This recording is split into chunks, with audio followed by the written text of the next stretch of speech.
Hello and welcome to another English class. Today I'm sick, so this is a short class on pronouns and determiners.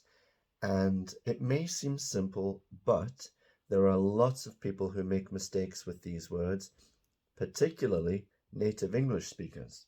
So I'm going to explain why those mistakes happen and how to eradicate those mistakes. Okay?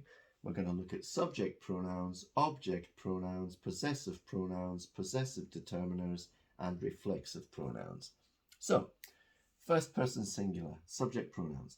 I, second person singular you, third person singular he, she, it, first person plural we, second person plural you, third person plural they. Object pronouns, first person singular me, second person singular you, third person singular him, her, it, first person plural us, second person plural you, third person plural them. Now you can notice that the singular and plural are the same for you and for the object and subject. They're the same. So no mistakes here because they're the same words. Also, it is the same. Now let's look at some of the common mistakes. If somebody says, me and John went to the shop, another person might correct them and say, John and I went to the shop. Now, why is that correct? Well, because remove John from the sentence. Me went to the shop? No, no, no, no, no. I went to the shop, obviously. Not me went to the shop. That's ridiculous.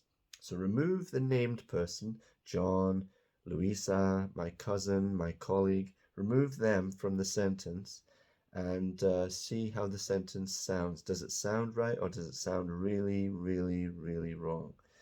Likewise, when someone hears these corrections and they say, okay, so it's always somebody and I. All right, okay.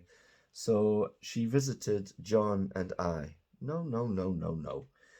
Take out John. She visited me, not she visited I. That's ridiculous. Okay.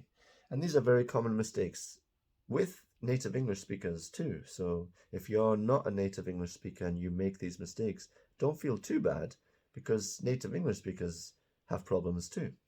But if you know the grammar, you're fine. The subject before the verb and then the object after the verb in an active sentence, obviously. Right, okay. There you go. Now, possessive pronouns, these go after the noun. For example, this pen is mine, that book is yours, this jacket is his, that shirt is hers, these cakes are ours, those cakes are yours, and those cakes are theirs. Okay? Now, you wouldn't say theirs cakes or ours cakes or mine cakes. Obviously, that's just ridiculous. Now, possessive determiners, you put these before the noun. For example, this is my pen, that's your book, that is his jacket, that's her shirt. We don't use it here, but we use its as a determiner. For example, if you have an animal skeleton, you can say this is its head, this is its body, and this is its tail. Okay, so you can use that as a determiner, but not as a possessive pronoun. This is our class, that is your car, that is their house. Now, if there's only one, it's singular, even if these are plural, because in other languages, if it's a plural determiner or pronoun, then the noun would also be made plural, but that doesn't make sense for us. Our cars, if we have 2, 3, 4 cars. Our car, if there's only one. Their cars, if there's more than one. Their car, if there's one. And now the final thing, now this gets me really frustrated because I hear a lot of native English speakers. It's quite new, this mistake, and I'm sick of it because people hear it and they think, oh, I sound intelligent if I say myself. For example, she spoke to myself yesterday. Oh, shut up. She spoke to me, not myself. These reflexive pronouns reflect that the subject is doing the action to themselves. For example, to wash myself, I wash myself. I do the verb to me. You love yourself, don't you? You love yourself. He hurt himself. He hurt him. So he did it to himself. He did. Sorry, that was a song, Radiohead. She hurt herself. it hurt itself. We helped ourselves. You taught yourselves. You gave the education to you, plural, you in here, and they taught themselves. Oh, their English is very good. Did they have a teacher? No, they taught themselves. They taught to themselves. So reflexive pronouns reflect that the action is done by the subject to the subject. Okay?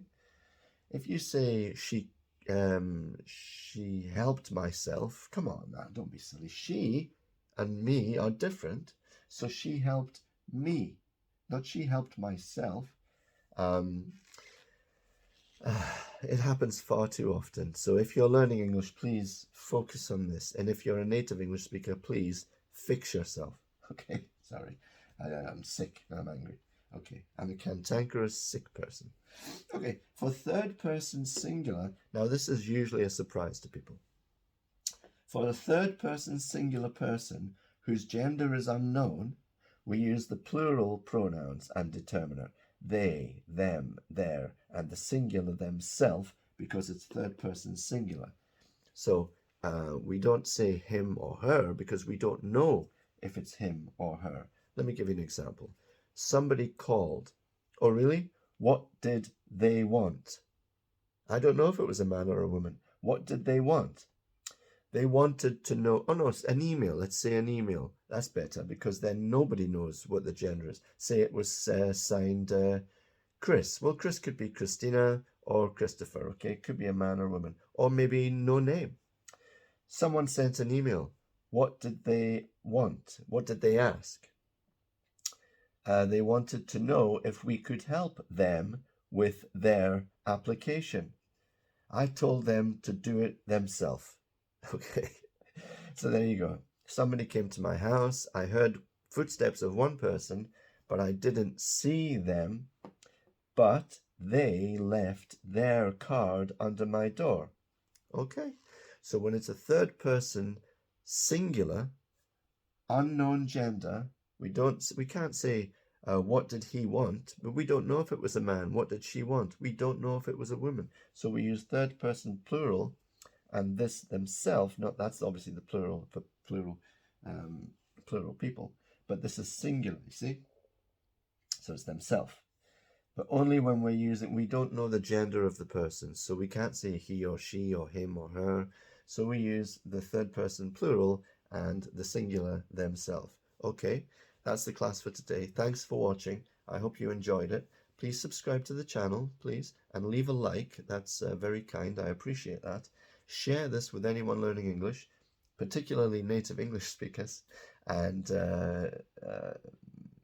leave a comment if you have any doubts or questions. Thanks for watching. I'll see you again soon for another video. Bye-bye.